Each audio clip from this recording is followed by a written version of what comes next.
What's up, you guys? Welcome back and welcome if you're new. In today's video, I'm going to show you just exactly how I'm going to be installing my Diode Dynamics chase lights right here onto my bed rack. I'm going to show you guys exactly how I mounted them, and then of course I'm going to be showing you exactly how to wire them. So the reason for today's video, of course, is going to be on these right here. These are the Diode Dynamics chase lights that I did get in amber, and the reason why I'm making today's video is I did get a bunch of questions asked on how I installed them, how I wired them, stuff like that. So to be honest with you guys, I've only had them mounted on. I haven't actually installed, like, wired them or anything like that.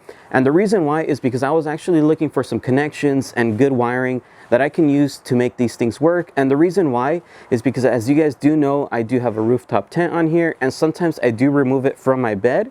So I wanted to find some plug and play connections that are weatherproof, so that way when I want to remove it, I could just disconnect the wires and just go from there. So let's go ahead and now get into the video, and I'll show you guys exactly how it's done. If you guys do end up wanting to purchase these products, go ahead and check out the description box below. I left all the links there. Let's go ahead and now get into it, and I'll show you exactly how it's done.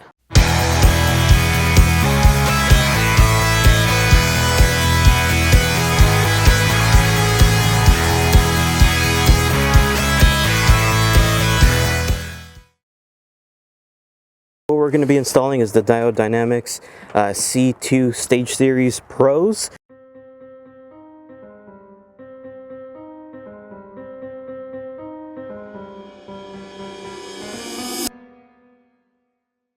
So of course now you just want to go ahead and tighten them down, and then from there you can go ahead and get the harness and install it, which I'll show you right now. We're just going to run it down and zip tie it so it looks nice and clean. Alright, you guys, so I did get the wiring harness from Diode Dynamics, and then along with this Diode Dynamics wiring harness, as I had said, I do want something that I can go ahead and plug and play.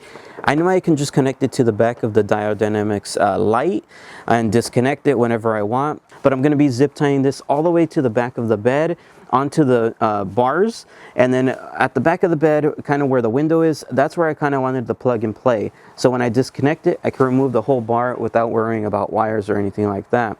So that being said, that's why I ended up looking for these connections here. As you guys can see, they do have 3 connections coming out.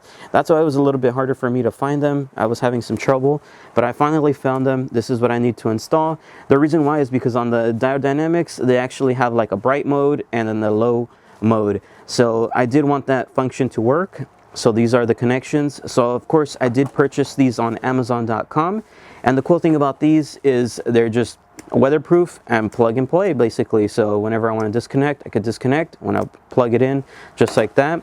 And I did need a male and a female, and then another male and a female, since I do have 2 lights back there. I'm also going to be using these butt connectors. I've used them for many of my installs as far as wiring, because they do have solder in them. Since they do have solder in them, I do need a heat gun, so I'm going to be using a heat gun for this installation, and then of course some zip ties just to make the wirings a little bit better, just nice and clean. And to actually extend the Diode Dynamics wire, I did purchase this wiring here. The wiring with this, it does have colors on it, and the reason I did that is just to kind of keep these colors going, so that way the install looks pretty cool, at least in my opinion. So that's why I went with this. And then of course I'm going to need some wire splicers, and then you're just going to need some time, and that's about it. Let me go ahead and just stop talking and show you guys. So for the first step, what we're going to go ahead and get is the wiring harness, which I have right here. So let's go ahead and now extend it just to kind of see what we're working with. So on this side here, as you can tell, we do have the switch. For now, we could go ahead and just disconnect it. Let's disconnect the switch just like that. So the reason why I'm starting up front versus connecting the lights first is because I don't know how much wire I'm going to need to actually extend it. So what I'm going to do is start from here, kind of work my way back, and then from there see how much more wire I'm going to need to add. So of course, looking at this red one here and this black one here, that is going to be the positive and the negative. I'm not going to connect them just yet, but I'm just going to go ahead and show you. For the positive one, I'm going to connect it right up here. This one is a size 12 socket, so that's going to go connected there. Of course, until all the wiring is done in the back, that's when I'll go ahead and connect them. But just showing you guys. And then this black one here is going to go connected right here. That is going to be the ground for the battery. And then of course for the relay, which is right here, the relay, I'm going to go ahead and connect it about right here. I know at this point, I think I need a switch pros now, because there is a lot of wiring going on and it does look a little scary. So that's coming soon, but for now, I'm gonna leave it like that. This metal clothes hanger that I opened up and just ran through the firewall. Now that I've ran the clothes hanger through, of course I opened it up and just kind of made it like a straight line. It helps if someone is inside the cab so they can kind of help feed it through.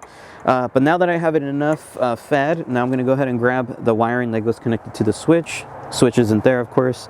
I'm going to go ahead and just kind of grab it, use some black electrical tape and tape it together. So that way I can feed it through.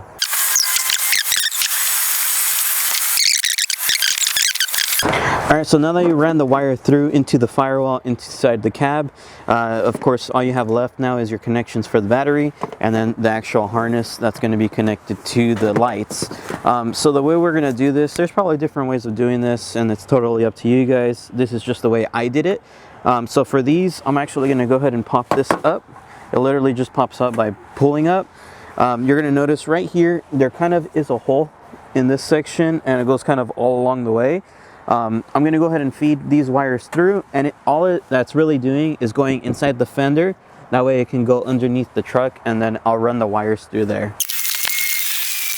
Alright you guys, so once you fed the connections through the fender right here, now you can go ahead and put this plastic back. Exactly the same way you took it off, it goes back in, it just clips in, super simple. All you should have left now up front right here is your negative and your positive, which I already told you where they get connected, but we won't do that until we finish the installation for safety reasons, of course. I found it most easiest was using a clothes hanger. The clothes hanger, I put it through that hole, taped with the actual harness.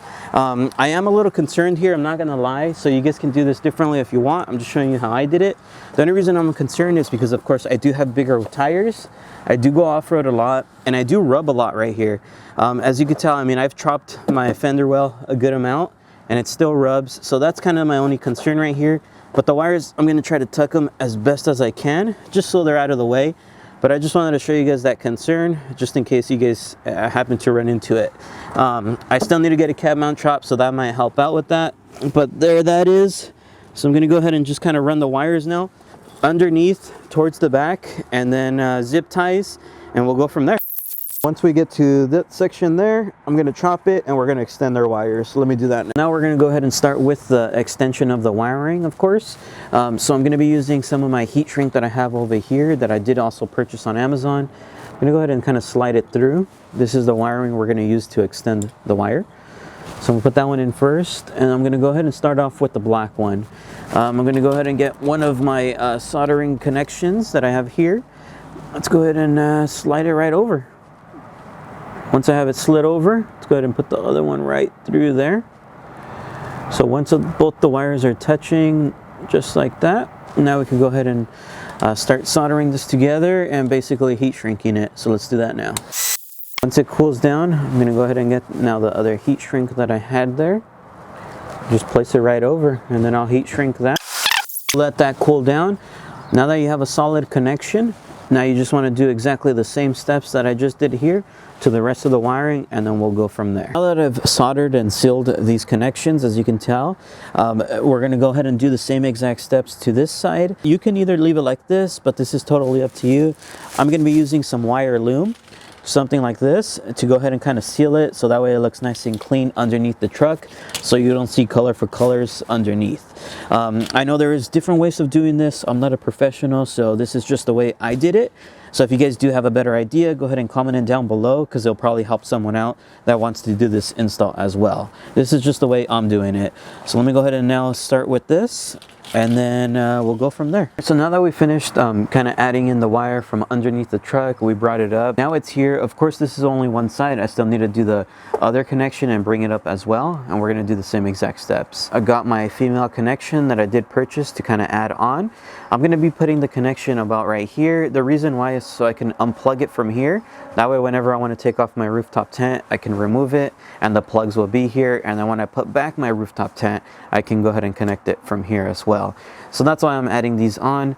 So we're going to be doing the same exact steps. I solder and seal. And I'm going to be using this one as well, the heat shrink. All right, so as you can tell, now that everything's like zip tied out of the way, it looks nice and clean and it goes all the way towards the back. So I kind of have it tucked in through there.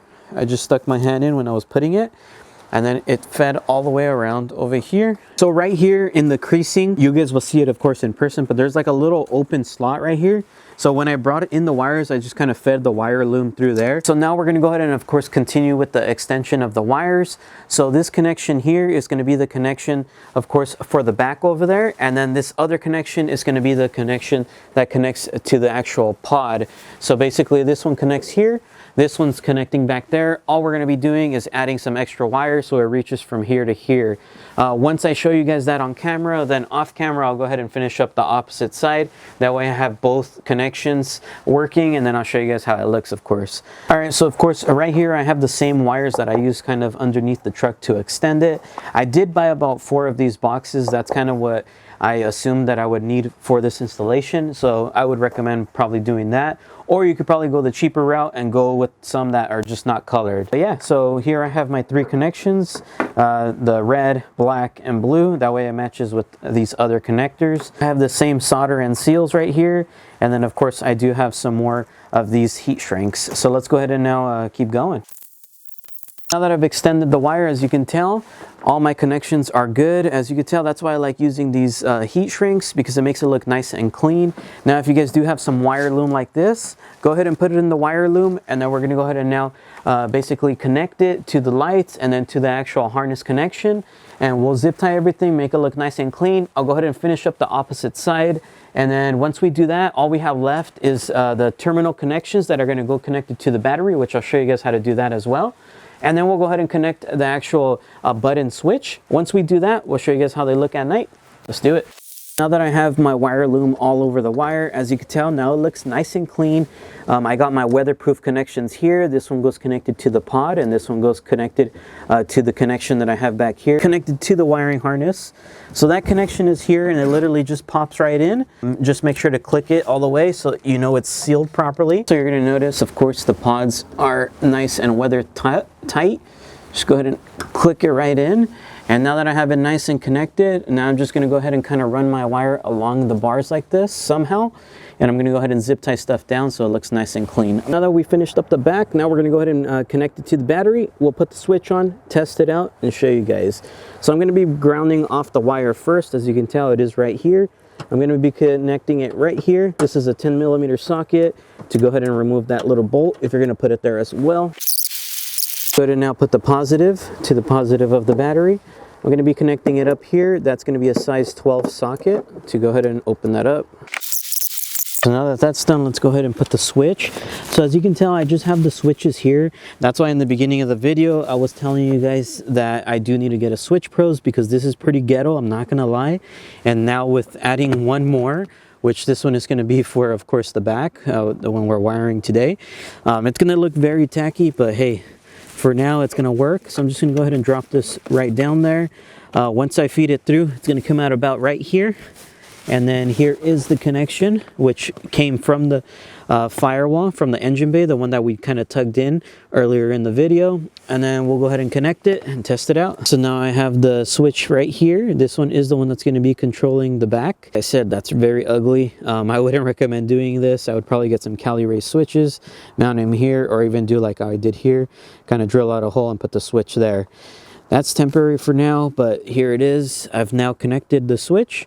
So all I got to do now is just kind of zip tie it, tuck it away, and show you guys how it looks at night. Let's do it. All right, so now that we finished up that long project, it was well worth it. I'm going to go ahead and show you guys how they look when they're turned on. And of course, right now we'll get some night clips as well. I just want to show you guys that they do work. I turn on the bright mode first. So as you can tell, that is the bright mode. That's what I was super excited about, because whenever I am off-road in dust or at night or anything like that, and I'm going with a couple people, they can see me. So that's pretty awesome. And then this one here is just kind of like a backlight. Not sure exactly what it's for, but I did want it to work. That's what the third wire was for. So at least I have that function if I ever need it, if I ever find out what it is. If you guys do know what it is, make sure to comment it down below. But damn, check out that feature. Let's go ahead and show you guys at night now. So right now I'm just like on a little dirt patch that I wanted to show you guys. It is pitch black right here. So I'm gonna go ahead and show you guys when it's on, so that way you guys get an idea. So as you can tell, it's actually crazy bright. Now you can kind of see, and it does go pretty far distance. So it's gonna be nice. So whenever I am off-road, one, I can use this kind of like as a camp light, you know, just to light up my backside over here. And then also if I'm maybe cooking some food right here on the mountain hatch. Shout out to mountain hatch.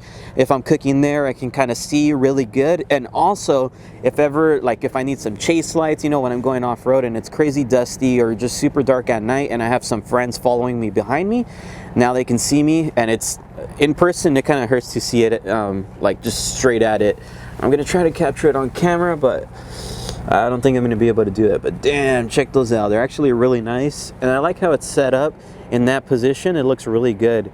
So there it is, you guys. Just wanted to show you guys. Of course, as I said, I'm just kind of in the dirt patch, so I could only imagine how it would be when I'm really off-road, kind of like where there's nothing in sight, you know, like when you're out camping. But damn, that's sick. Alright, you guys, so if you guys did like today's video and you guys want to purchase any of this, especially the Diode Dynamics lights, those things are freaking awesome. You guys already know I have some on my Prince-Your roof rack. That way when I open up my awning, there's like light everywhere. I can set up my camp at night and it looks cool. But if you guys want these, same thing. I'll make sure to link those down below in the description box. And if I do find those solder connections and the heat shrink and everything I used today, I'll try to link those as well. So if you guys did like today's video, please make sure to like, comment, and subscribe, and I'll see you guys on the next one. Peace.